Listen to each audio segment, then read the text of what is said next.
What's up? This is Coach TJ coming to you from Athletic Movement Protocol. I'm here with Coach Rob, and today we're going to take you through a training technique video. We're actually going to go through one of the most commonly used exercises at AMP, which is the squat. Okay? This is an exercise that a lot of people screw up, so we're going to take you through our step-by-step process to make sure that you're doing it efficiently, we're doing it without creating any kind of stress on your joints, and we're making sure that we're progressing you in the right manner. Okay, so the first thing, doesn't matter if you're a beginner or you're an advanced lifter, we're going to start with a body weight version of each exercise that we do. Okay, just for us as coaches to assess the movement, but then also as the client and the athlete to make sure that they understand what the movement should feel like before we start to load it with any type of weight. All right, so body weight, what we're normally going to do is we're going to have our athlete get into a position where their feet are just outside shoulder width, their toes are slightly pointed outward, and they're going to just put their hands out in front and sit down and back and do what we call a counterbalance bodyweight squat. Okay, so their hands are going to go straight out in front. That's actually going to counterbalance, bring their body weight move forward just a bit so that when they sit their hips back, they can actually hold that position in a much better way. Okay, so we want to make sure that they're keeping their lower back in a nice neutral position, and they're sitting down and back like they're sitting into an imaginary chair that's positioned right behind their heels.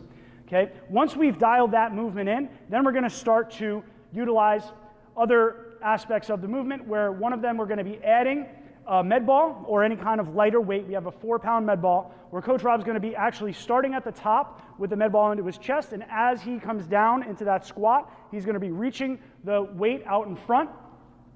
And again, this is actually an assistive exercise where we're bringing his center of gravity forward so that then he can sit his hips back in a much easier way.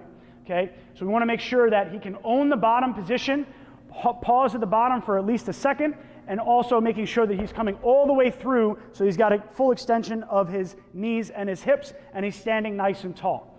All right, so after that, what we're going to do is we're going to actually throw a mini band around his knees. Very common fault that we see in the squat is where the knees collapse in, okay, either on the way down or on the way up. So what that tells us is that his hips are not necessarily active and they're not working properly. So we want to make sure that we activate the outside of his hips, or his glute medius, and also activate the arch in his feet. All right, so what the band is going to do is actually play into that fault line and drive his knees inward. So he's going to have to fight against the band to make sure that he's utilizing his glute medius and his glute maximus when he does go into that squat. So we're driving the knees out, okay? He's going to pause at the bottom, and his knees actually will come forward, okay, as well, to keep his torso nice and tall, making sure, again, he's keeping a neutral spine, driving those knees out, nice tall torso throughout the movement, all right?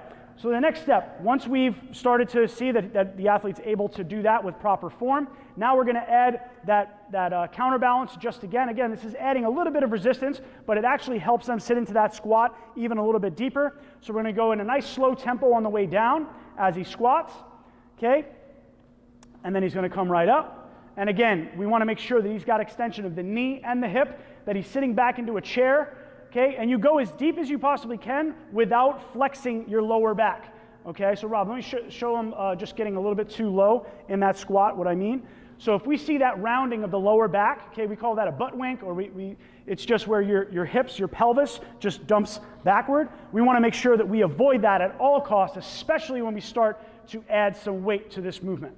Okay, body weight, you're probably not going to create much of an issue, but once we start to load the movement, that's where the problems start to arise, especially with the lower back.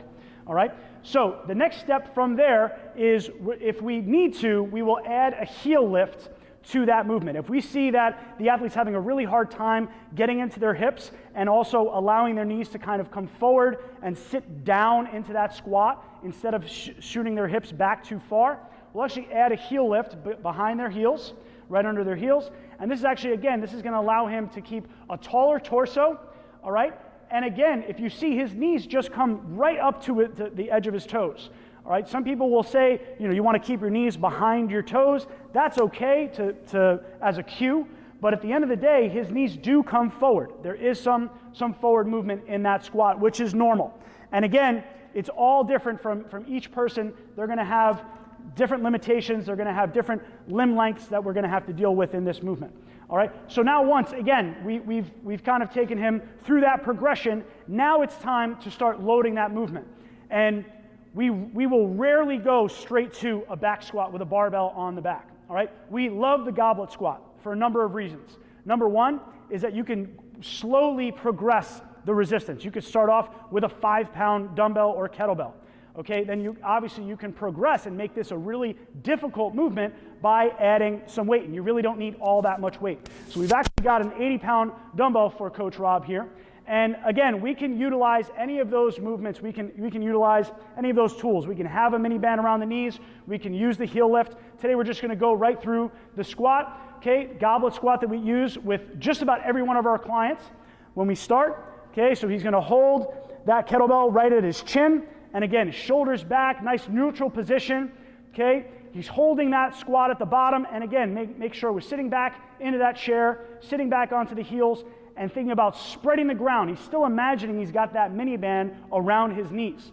Okay, and again, we want to make sure neutral position. He's not dumping at the bottom. He can control his descent into that squat, pause at the bottom, and be nice and explosive on the way up. All right, so normally what we'll do, we will start with those separate progressions. We can use them if an athlete's struggling with the earlier movements, with more of the body weight and just the band around the knees. We'll actually use that as their strength for the day, right? Especially early on in the process. As the athlete starts to progress, obviously we will add weight. We will then add reps to that weight, and that's going to be part of their strength. All right, we can use that as a warm-up. We can use all the mini band and med ball work as a warm-up, and then this can actually be their strength, right? Once they get to a point where they can handle this weight, then we're going to start focusing on tempo. All right, tempo is very, very important, and it's something that, especially in the squat movement, we can apply. So we want to make sure that you can control the eccentric portion of the squat. So on the way down, he's controlling, right? We can do anywhere between 2 seconds upwards or 5 or 6 seconds. We want to also focus on the bottom portion, the isometric hold at the bottom of that squat. We can go anywhere between 1 to 4 seconds there. And then usually, most of the time, we're going to be nice and explosive on the way up. All right, so tempo is one thing you can focus on. Then obviously sets and reps. We'll normally go with anywhere between 3 to 5 sets of anywhere between 8 to 12 reps. All right, so that's a great exercise, very challenging, and all you need is one dumbbell, one kettlebell. You really don't need all that much equipment, and it's something that you can really dial in the movement, get more athletic, get stronger, and be a more efficient athlete when you apply these techniques and making sure that you're dialing in the movement. It's not about putting on the weight on the bar. It's all about how well and how efficient you execute that movement in the weight room. Thanks for watching the video. If you liked it, do us a favor, give us a follow, like it, and share with a friend.